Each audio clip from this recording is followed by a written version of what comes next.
ओम शांति। मैं पहले कुछ बोलूँगा, आगे आप बढ़ाएंगे। मेरा बाबा कहते हो तो बोलो। वाह, तो होशियार हो। अच्छा, नहीं तो मेरे बाबा का मतलब क्या हुआ? ऐसे ही मुख से कहने से काम तो नहीं चलता। मेरे जैसे बनो। अब कैसा है वो बताओ, आगे बताओ। जैसा जिसके समान हमें बनना है वो कैसा है? बहुत मीठा है। अच्छा, पवित्रता का सागर है। और बताओ, इधर की एक लाइन इधर आ जाओ तो मुझे मुंह न घुमाना पड़े। हाँ, उठो उठो। मैं जो हल्की बहनें उठ सकती हैं इधर, तार के इधर, तार से इधर, तार के ऊपर नहीं, अब तार के ऊपर आ गए। बहन माताओं को सिखाना तार के ऊपर नहीं। देखो वायर है वो, दिख रहा है? उसको बचा देना, नहीं तो करंट लग जाएगा। बहुत मीठा है, पवित्रता का सागर है, सर्वशक्तिवान है। और बोलो। वो तो सारे गुण बता देंगे आप। अब ब्रह्मा बाबा में क्या क्या है, कैसा है हमारा ब्रह्मा बाबा? वाह, माता है तो बड़ी होशियार। भाई तो बोल ही नहीं रहे, कुछ चुपचाप। हाँ, आपने दमदार बोला कुछ। निराकार भी बन गए, निर्विकारी संपूर्ण पावन बना दिया खुद को, और संपूर्ण निरहंकारी बन गए। इन तीन चीजों में तो सब कुछ आता है, परंतु और भी। जैसे संपूर्ण संतुष्ट हो गए, साक्षी भाव धारण कर लिया, बहुत स्वमानधारी हो गए। भविष्य का नशा बहुत ज्यादा था ना? ये सब सुना है ना? बहुत प्यार बांटते थे।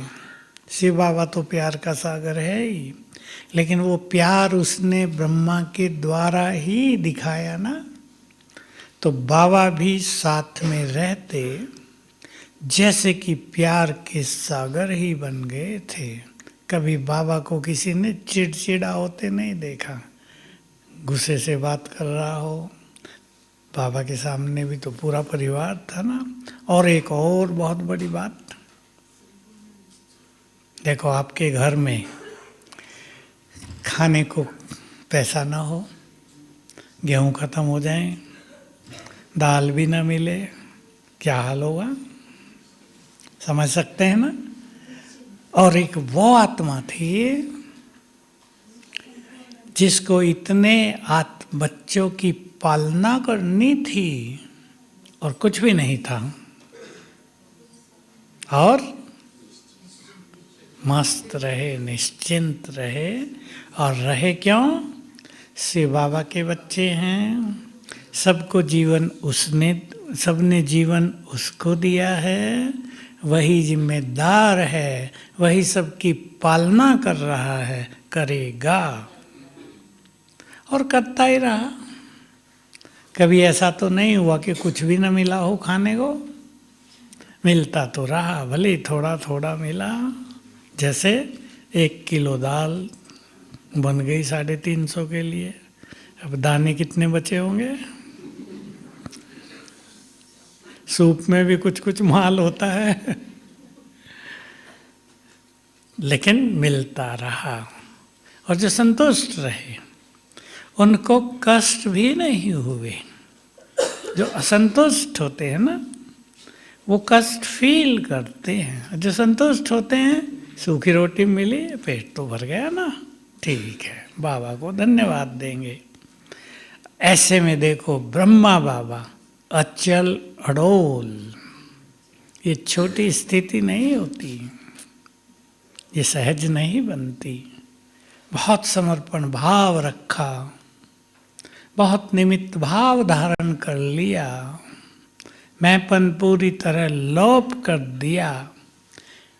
सीधी भाषा में कहें तो जो कुछ बाबा हमें करने को कहता है साकार मूल्यों में और अव्यक्त मूल्यों में, वो सब पहले उन्होंने कर लिया। सारी धारणाएं भी पहले स्वयं ने अपना ली। नहीं तो लोग कहते ना पहले तुम तो करो फिर हम करेंगे। जैसे आजकल कह देते हैं ना भाई संपूर्ण बनना है। अरे कौन बना है, बड़े तो बने ही नहीं, हम छोटे कहाँ से बनेंगे, कह देते हैं ना लोग। बोल के ज़्यादा ना कहें, चुपचाप कहते हैं, मन में तो कह ही देते हैं। लेकिन बाबा ने वो सब कर लिया, वो बन गए। तो मैं कभी कभी ऐसा भी सोचता था, और ये सत्य है, कि जो ये अव्यक्त मूल्याँ हैं ये ब्रह्मा बाबा के अनुभव भी हैं। उस दृष्टि से आप सुनो। और बाबा देखो शुरुआत, अब तो दोनों बोलते हैं, एक बहुत बड़े स्वमान से बच्चों को संबोधित करते हैं। आज बाप दादा अपने बहुत भाग्यशाली बच्चों को देख रहे हैं। आज बाप दादा सर्वशक्तिवान अपनी शक्तिशाली शिव सेना को देख रहे हैं। बोलते हैं ना, आज बाबा अपने हाईएस्ट होलीएस्ट बच्चों को देख रहे हैं। आते ही स्वमान दे देते हैं हमें। देखो सुप्रीम टीचर के पढ़ाने का तरीका। कभी ये नहीं कहा कि तुम सुधरते ही नहीं हो, डांट दिया हो, मानते नहीं मेरी, कब से तो बुलाया था अब आया हूं तो सुनते नहीं मेरी। प्यार ही प्यार। बाबा क्या करते थे, बनेंगे तो तुम ही, और कहीं से थोड़ा ही मैं बच्चे लाऊंगा, तुम सबको ही बनना है। और देखो मुरली में कल क्या गया, कल कहाँ किस में आया, बाप को भी नशा है मेरा हर बच्चा राजा बच्चा है ना। तो बाबा कितना स्वमान देता है अपने बच्चों को। वर्णन करने से ऊपर की बात है, हम भी दूसरों को स्वमान की नज़र से देखा करें। हमें जिसके समान बनना है, उसने जो अभ्यास किए वो अभ्यास हमें भी करने हैं। स्वमान की नज़र से देखा, ये वो आत्माएं हैं जो मुझे द्वापुर से बहुत याद करती आई। ये वही हैं जो न जानते हुए भी मुझे बहुत प्यार करते आए। ऊंची नज़र से शिव बाबा देखते हैं। तो हम भी अब हमें दोनों के समान बनना है। वैसी ऊंची नज़र से सबको देखा करें। ये हमारी दृष्टि, इसको कहते हैं वृत्ति। ये हमारी वृत्ति वाइब्रेशंस का निर्माण करती है, और जिस स्थान पे हम रहते हैं वहाँ के वाइब्रेशंस बहुत अलौकिक होने लगते हैं। बाबा की तरह ही हमें, अब तीसरी बात पर आ जाते हैं, निरहंकारी बनना है। अब माताएं कहेंगी हमें तो अभिमान है नहीं। क्या उत्तर है माताओं का, है या नहीं? सोच रहे, कोई कहीं दिखता तो नहीं है। जब तक आत्मा संपूर्णता के समीप न पहुंचे, अभिमान रहता ही है। देखो एक उदाहरण, एक माँ का बच्चा उसकी बात नहीं सुन रहा है और वो परेशान हो रही है। ये मेरा बच्चा जिसके लिए मैंने इतना किया इतना किया इतना किया, ये सुनता ही नहीं है। तो ये भी सूक्ष्म मैंपन, अभिमान एक बड़ी चीज हो जाता है। मैंपन हो गया ना। और वहीं एक दूसरी माँ ये भी सोच सकती है कि मेरा कर्तव्य था, मैंने पूरा किया, अब इसका कर्तव्य ये जाने। मैंने अपने कर्तव्य पूरे कर दिए, मैं सुखी। मुझे मन में ये अरमान नहीं कि मैंने अपने बच्चे के लिए कुछ किया नहीं। कई माताओं की वंडरफुल कहानियाँ हैं ना, आपको तो पता नहीं, मेरे पास तो आती है ना, आंसू बहाती है। मैंने घरों में बर्तन मांज मांज के अपने बच्चे को इंजीनियर बनाया था। शादी कराई, बहुत स्वप्न देखे थे, बहू आई, बस आगे तो आप समझ गए। अब माँ और बच्चे का नाता ही नहीं रहा। बच्चा माँ को पूछता नहीं, देखता नहीं, बात नहीं करता। अब यहाँ माताओं का दिल टूटता है। इसमें ज्ञान की बहुत ज़रूरत है। हमने अपने कर्तव्य पूरे किए, किसी जन्म में उसने भी हमारी ऐसी पालना की होगी, मेहनत करके हमें पाला पोसा होगा, हमने भी किया, बस पूरा हुआ। लेकिन बहुत बड़े त्याग की बात है ये। किसी का बच्चा माँ से बात ही ना करे, फ़ोन का नंबर ही बदल दे, सिम कार्ड ही चेंज कर दे, भारी बात होती है ना। लेकिन अब एक चीज को जीवन में बहुत पक्का कर दें, आने वाले समय के लिए भी, स्वीकार करना। कुछ चीजें ऐसी हैं जो समय के प्रभाव में घटित हो रही हैं। ये कलयुग का प्रभाव है, बहुत भारी, छोटा प्रभाव नहीं है। बाबा ने व्यर्थ से मुक्त होने की बात कही, सोचने की बात है। हमारे चारों ओर व्यर्थ का जैसे सागर फैला हुआ है या नहीं कलयुग में? पूरा सागर। इसके बीच में हमें मुक्त होना है। बात भारी है। जैसे सागर में रह के मगर से वैर, सागर, विषय विकारों का सागर संसार, व्यर्थ ही व्यर्थ। रही सही कमी मोबाइल ने पूरी कर दी है ना। तो बाबा के समय में ये सब चीजें नहीं थी। जब हम यहाँ थे और पुरुषार्थ बहुत सुंदर किया, 16 साल तक हमने अखबार नहीं देखा था यज्ञ में, रेडियो भी नहीं बजती थी।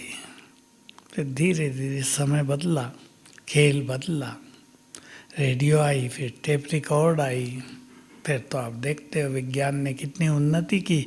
मोबाइल में सब कुछ मिल जाता है, अच्छी बात भी है। मोबाइल संसार के लिए वरदान भी है, लेकिन जो इसका मिसयूज करे उसके लिए ये श्राप है। आज ही 3-4 माताएं आई होंगी शांतिवन में। बच्चा बहुत होशियार था, इंजीनियरिंग कर रहा, 3rd ईयर में, अभी मोबाइल पे ही रहता है। पढ़ने में रुचि खत्म हो गई है। माँ बाप जो पैसा खर्च कर रहे हैं उन पे क्या बीतती है। तो मोबाइल भी एक तरह जैसे शराबी को शराब की आदत लग जाती है, ऐसे ये भी व्यसन लग जाता है, व्यर्थ को बढ़ावा देता है। तो हमें अब आज संकल्प करें, बाप समान बनने की ओर कदम आगे बढ़ाने हैं। पूछें अपने से, क्या मुझे इच्छा है कि मुझे बाप समान बनना है? या बाबा ने कहा, हमने भी सोच लिया, हाँ बनना तो है, बाप समान बनना है, इतने से काम पूरा कर दिया। लेकिन हम अपने पास कुछ ऐसी बातें रख लें जिनको लेकर हम जीवन की यात्रा में आगे बढ़ें। जैसे मुझे संतुष्टता के साथ आगे बढ़ना है। संतुष्टता एक बहुत बड़ा सब्जेक्ट है। हर आत्मा संतुष्ट नहीं हो पाती। कुछ मिले या ना मिले, अवसर मिले या ना मिले, हमें कोई पूछे या ना पूछे, सुनने में छोटी बातें हैं पर बहुत बड़ी हैं, तो भी संतुष्ट रहे। हमें बाबा की तरह संतुष्ट रहना है। अब जब बाबा थे, ये मधुवन बहुत साधारण था, अब तो सजा सजाया है। बाबा की झोंपड़ी खजूर के पत्तों की होती थी, बल्ब भी नहीं था उसमें, फर्श भी नहीं था, मिट्टी थी सब जगह। बाबा कमरे में तो कोई जाता नहीं था योग करने, वहाँ तो बाबा रहते थे। और भी बहुत साधारण। हम लोग रात को ड्यूटी दिया करते थे, जिसको पहरा देना कहते हैं। सारे मधुबन में 4 बल्ब जलते थे 40 वोल्ट के, बस अंधेरा सा रहता था। दीवारें भी नहीं थी, उधर विशाल भवन है ना, वो पहाड़ी थी, उधर दीवार भी नहीं थी, बाउंड्री दीवार होती है ना, वो भी नहीं थी। अब हम अकेले छोटे उधर जाते अंधेरे में, डर भी लगे, चुपचाप घूम घाम के भाग के आ जाते थे। सांप बहुत होते थे यहाँ उन दिनों, भालू भी कभी कभी। ओम शांति भवन भी तो पहाड़ी था ना, ये पूरी पहाड़ी थी, इधर से भालू आ जाते थे। इधर इधर और इधर सब जंगल ही थे। ये जो पीछे पहाड़ी है सुदर्शन के ऊपर, इसमें तो एक चीता ही रहता था, देखा लोगों ने उसको। तो बाबा जैसा त्याग, कोई 5 धारणाएं लेकर चलो। मुझे निरहंकारी बनना है, मैंपन का त्याग करना है, मैं नहीं, हर जगह जिम्मेदार बाबा है। थोड़ी सूक्ष्म बात है और मेहनत की बात भी होती है, क्योंकि केवल कहने से काम नहीं चलता। जब मनुष्य के सामने परिस्थितियां आती हैं तो भूल जाता है कि मैं निमित्त हूं और बाबा संभालेगा। होता है ना प्रैक्टिकल में, भूल जाता है, परेशानी हो जाती है। उदाहरण देता हूं,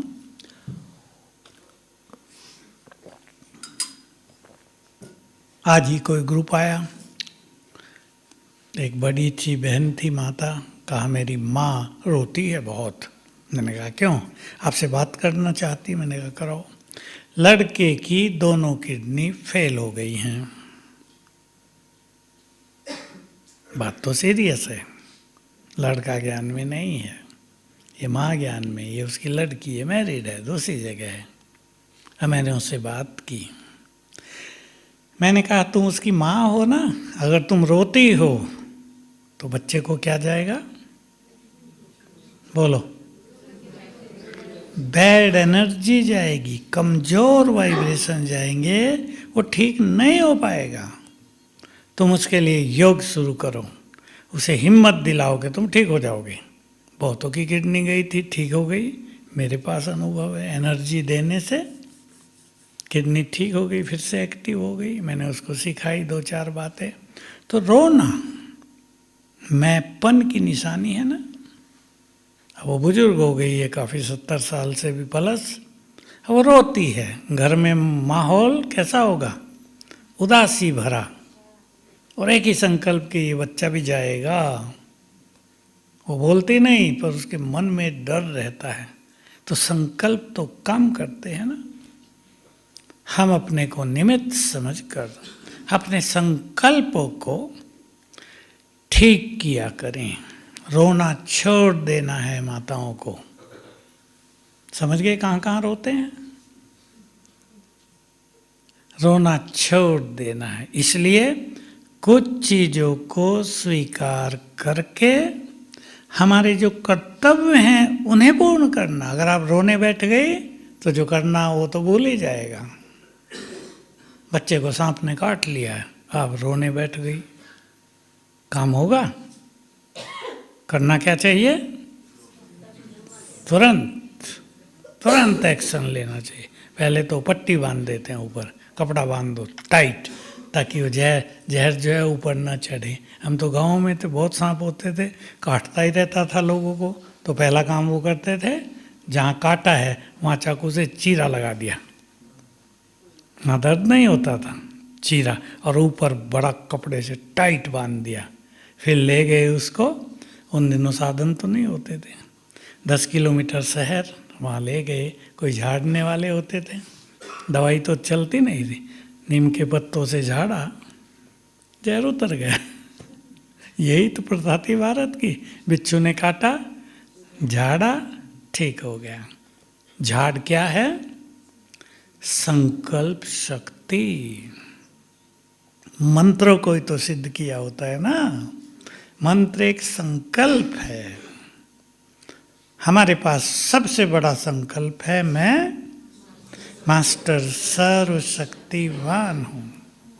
इससे बहुत सारी चीज़ें ठीक होती हैं। इसलिए अपनी स्थिति को बाबा के समान अचल अडोल।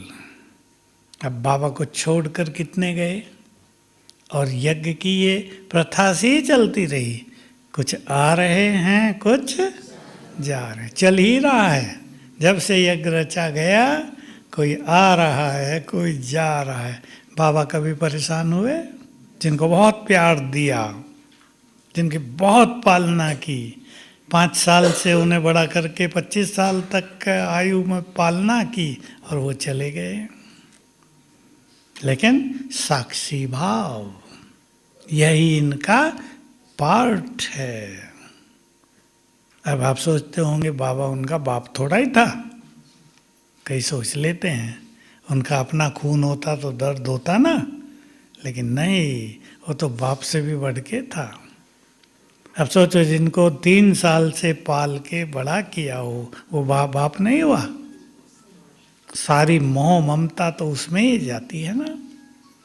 तो हम बाबा की तरह, जैसे शिव बाबा साक्षी, वैसे ही ब्रह्मा बाबा साक्षी रहे, और उसके समान बनने के लिए हमें भी साक्षी होना है। और बाबा का बहुत ही अच्छा महावाक्य है, मेरे को ये बहुत प्यारा लगा। 2 महावाक्य मैं सुना रहा हूँ जहाँ तहाँ। जैसे मैं ऊपर बैठकर इस खेल को साक्षी होकर देखता हूँ, वैसे ही तुम भी देखो। है ना प्यारा महावाक्य? विचार करो, बाबा दोनों ऊपर बैठे हैं, नीचे दृष्टि से देख रहे हैं, खेल चल रहा है। जिसके साथ जो कुछ हो रहा है, बोलो, वही होना है, क्योंकि वो उसके कर्मों का फल है। उसको कोई मिटाएगा ही नहीं, क्योंकि कर्मों का फल है। मिटाएं क्यों? जिसने पाप किए उसको सजा तो ऑटोमेटिक मिलेगी ना, वही उसके कर्मों का फल है। और इसमें बहुत सूक्ष्म गति है। आपको एक सूक्ष्म बात बता देता हूँ, जो पढ़े लिखे बहुत बैठे हैं वो इसको कैच करेंगे, माताएं भी कैच करेंगी। जो मनुष्य कर्म करता है, एक व्यक्ति ने पाप किए हैं, बहुत धन हड़पा है अपनों का, आजकल ये बहुत चल रहा है ना, संपत्ति हड़प लेते, हिस्सा देते नहीं दूसरों को।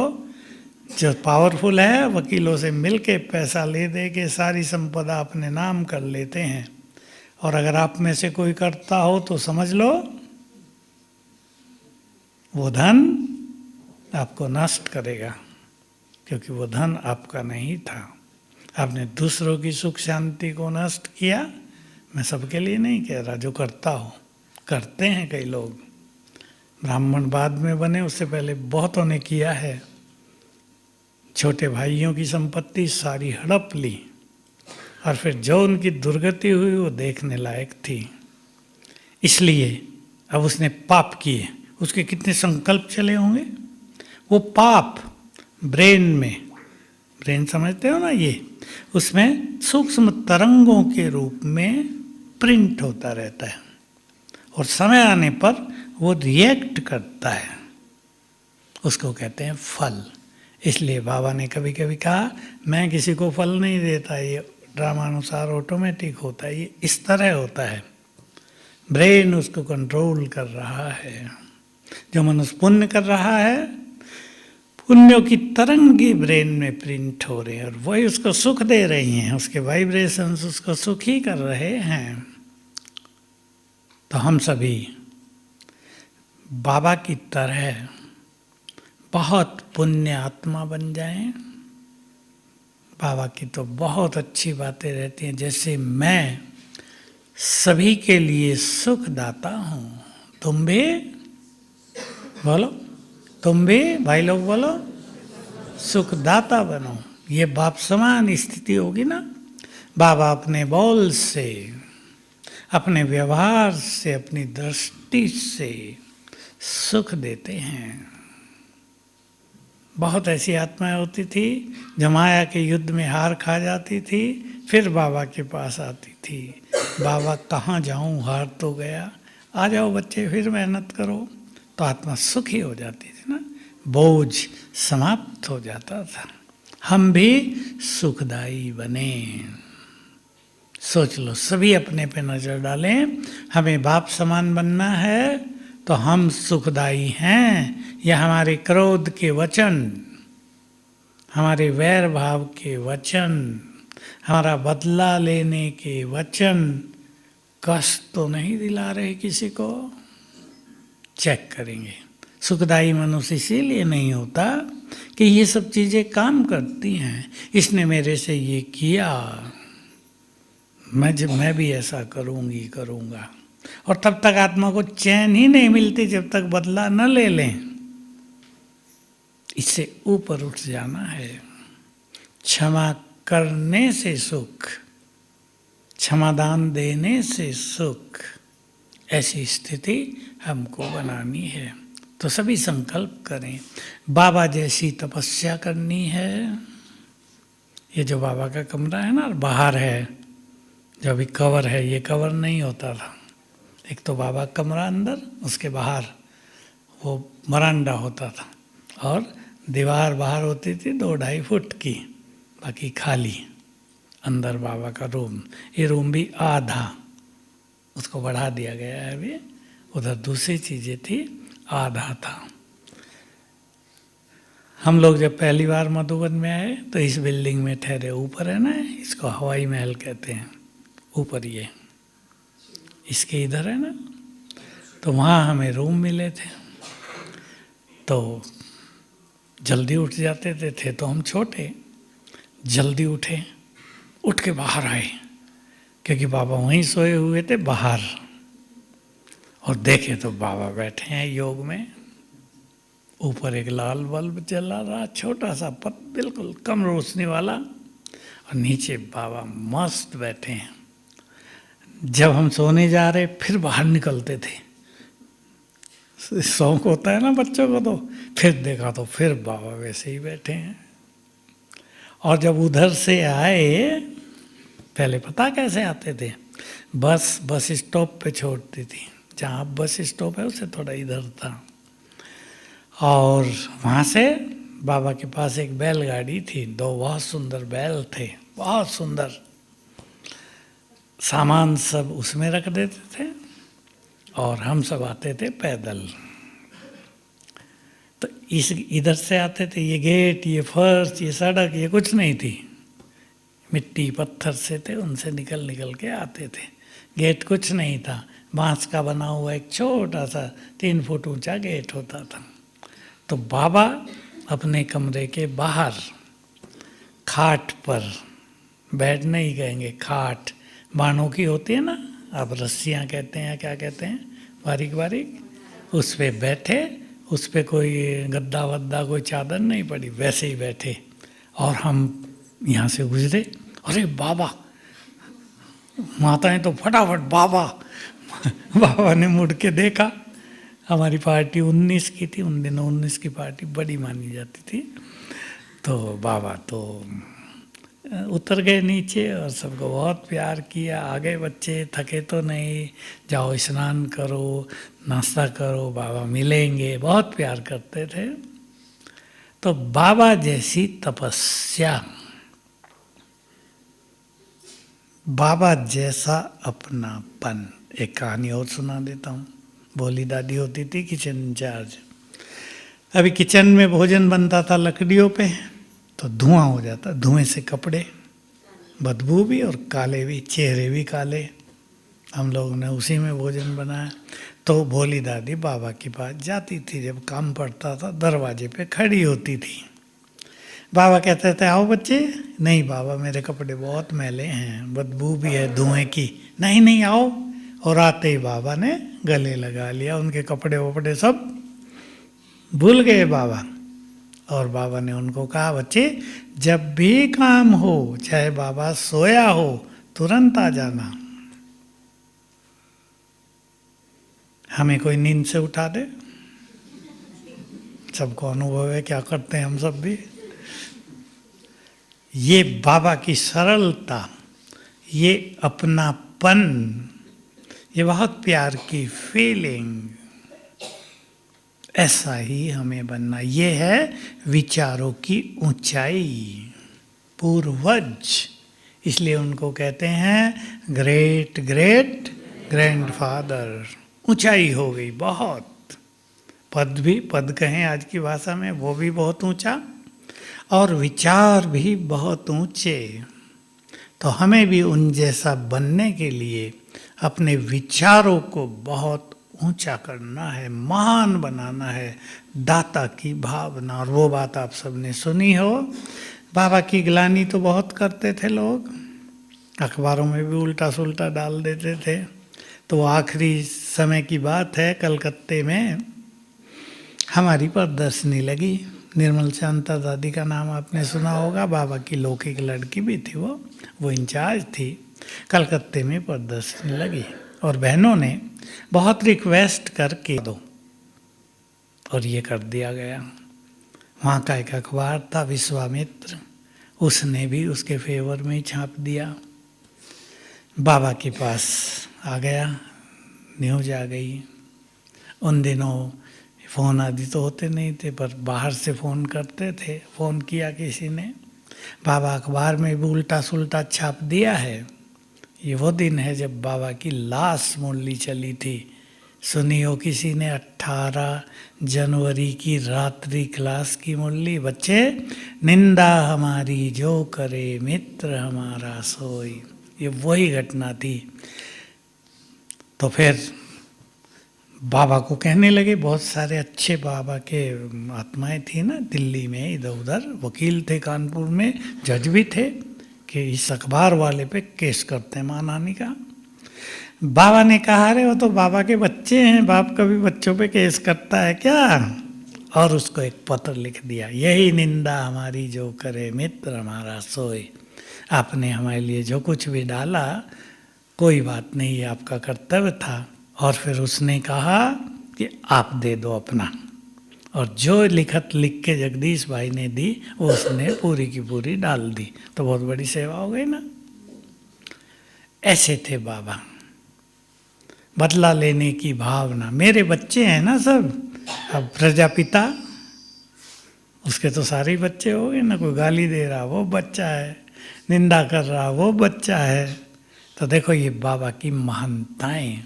और लास्ट अनुभव एक सुना देता हूँ। 18 जनवरी का दिन था। 17 जनवरी से बाबा को छाती में थोड़ा पेन होता था, लेकिन बाबा की सहन शक्ति तो बहुत ज़बरदस्त थी। दवाई आदि तो होती नहीं थी यज्ञ में, फिर भी बाबा था बड़ा तो थोड़ी बहुत दवाई लाए लोग। 18 जनवरी सवेरे बाबा की मुरली नहीं चली थी, बाबा आ नहीं पाए क्लास में, इतना थोड़ा पेन था।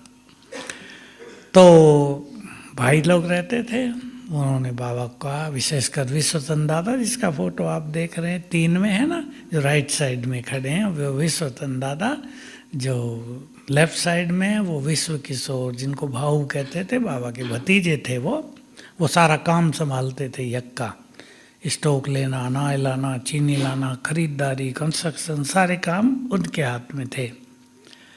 तो विश्वचंद दादा ने कहा, वो शरीर छोड़ चुके थे बाबा से 8 मास पहले। तो विश्वचंद दादा ने बाबा को बहुत कहा, बाबा डॉक्टर को बुलाते हैं, आपको तकलीफ हो रही, हम देख रहे हैं। बाबा आंगन में थे। तो बाबा ने क्या उत्तर दिया पता है? ये लोग अधिकतर जानते नहीं, न वहाँ सुनाते। बाबा ने कहा, अरे बाबा तो सुप्रीम सर्जन से बातें कर रहा है, डॉक्टर आकर क्या करेगा? और अपनी योग की शक्ति से अपने को ठीक रखा, और उसी दिन जितने भी पत्र रखे थे, जो 2-4 दिन से जवाब नहीं दिए थे, सब लिख दिए। लोग कहते हैं 45 पत्र लिखे बाबा ने।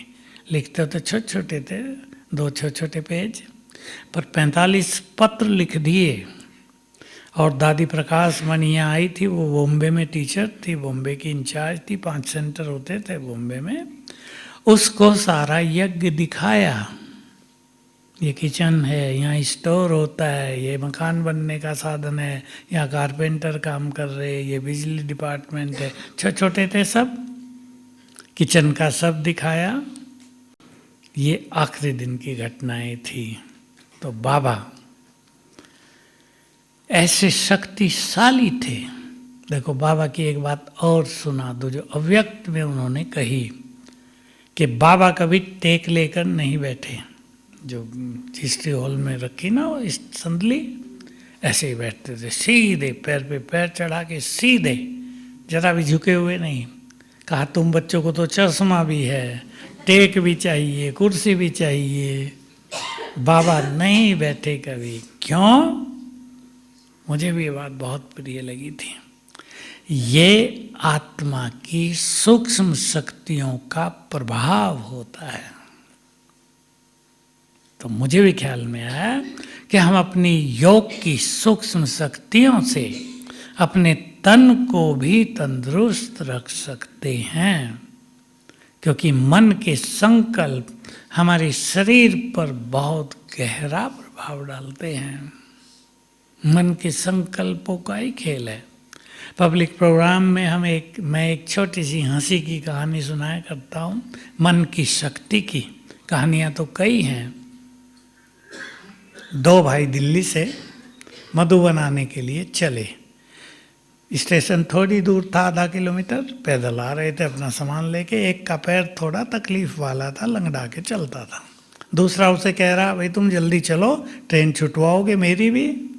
उसने कहा, अरे भाई तुम चलो, मेरे को तो पता आपको क्या है, अगर ट्रेन चल दे तो चेन खींचना, मैं आ जाऊंगा किसी भी तरह। अब वो आगे चला, 3 मिनट हुए। 4 कुत्तों ने इसके पीछे पड़ के जो भौं भौं करना शुरू किया, और ये इतना तेज आगे भागा, उसे पहले पहुंच गया। तो शक्ति कहाँ थी? मन में थी। उसने मन को कमजोर किया हुआ था। ये सच्ची घटना है, उन्होंने मुझे सुनाया। उन्होंने सोचा हुआ था मेरे पैर में तकलीफ है, मैं लंगड़ा हूँ, तेज नहीं चल सकता, धीरे ही चलूँगा। कुत्तों ने सोई हुई शक्ति को जगा दिया।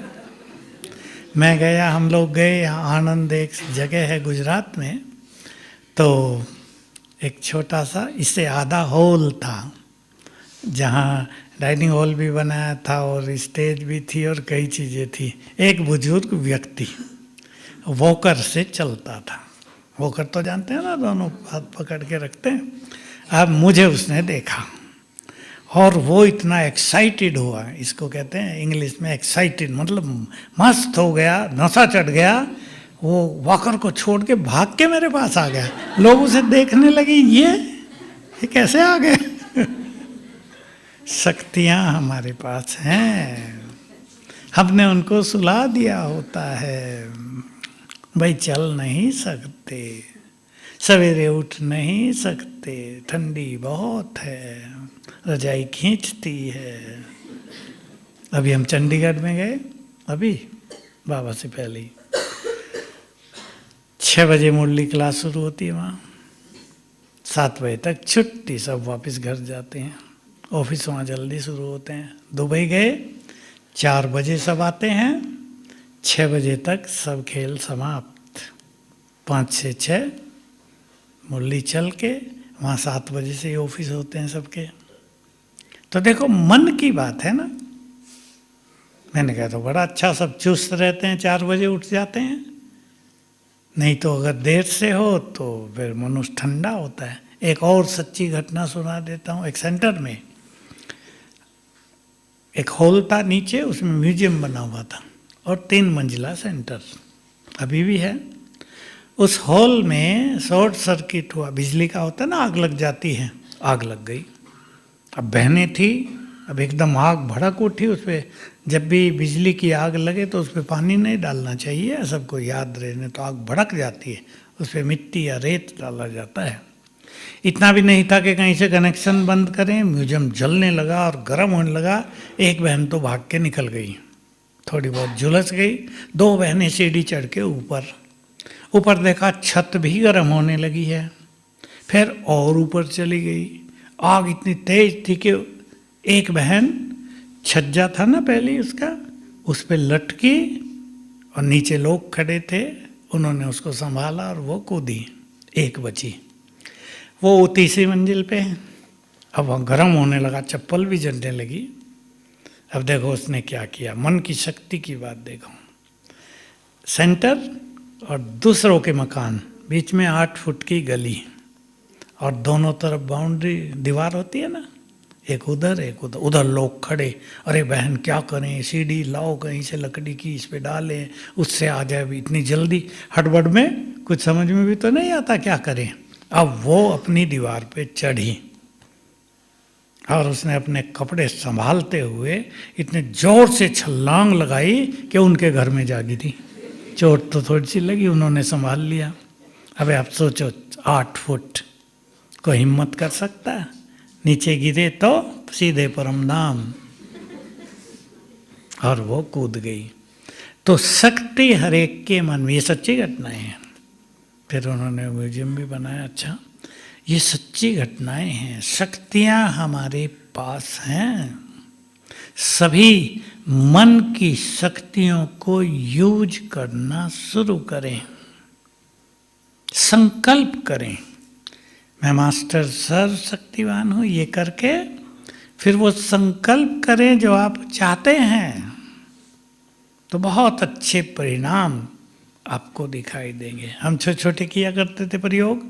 एक बार हम 2 भाई कहीं गए, हमें बस से कहीं जाना था, तब ये कार्य तो होती नहीं थी। मैंने उसको भी कहा तुम संकल्प करो, बस में तो भीड़ होती है ना चढ़ने वालों की। अब हम लोग कहाँ भीड़ में लोगों को धक्का मुक्की में करेंगे, सामान भी था।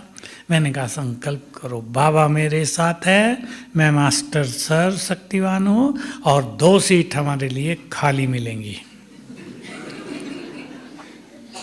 बहुत साल पहले की बात है, तब हम छोटे छोटे प्रयोग करते थे।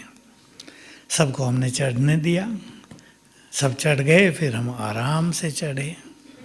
और क्या हुआ, जो एक तरफ 3 सीट होती है, दूसरी तरफ 2, वो 2 सीट किसी ने ऐसे छोड़ी हुई जैसे हमारे लिए ही बुक कर दी हो। ऐसे छोटे छोटे प्रयोग हम जहाँ तहाँ मन की शक्तियों के करते रहते थे। तो हमारे पास बहुत शक्तियाँ हैं, हम उनका सदुपयोग करें, लेकिन ये याद रखेंगे मन की शक्तियाँ उसकी ही काम करती हैं जो व्यर्थ से मुक्त होते हैं, जो स्वमानधारी हैं। अगर व्यर्थ बहुत है तो उसमें मन की शक्तियाँ तो बह के नष्ट हो गई ना। फिर आप कितने भी संकल्प करो मेरे साथ सब कुछ बहुत अच्छा होगा, देखेंगे यार हो तो रहा ही नहीं, अपने में भी संशय आएगा। तो बाबा ने जो 2 मास का होमवर्क दिया था, वो 2 मास सीजन के बचे थे। सब संकल्प करें मुझे व्यर्थ से अपने को बचाना है। ये संकल्प में ही पावर होती है। न व्यर्थ सुनेंगे न व्यर्थ देखेंगे तो बहुत मजा आएगा। ठीक है, विचार कर लो बाप समान बनने की कोई 3 बातें भी रख लेना, जो ज़्यादा करना चाहें 5 रख लेना, और उनका अच्छे से अच्छा अभ्यास करना। ओम शांति।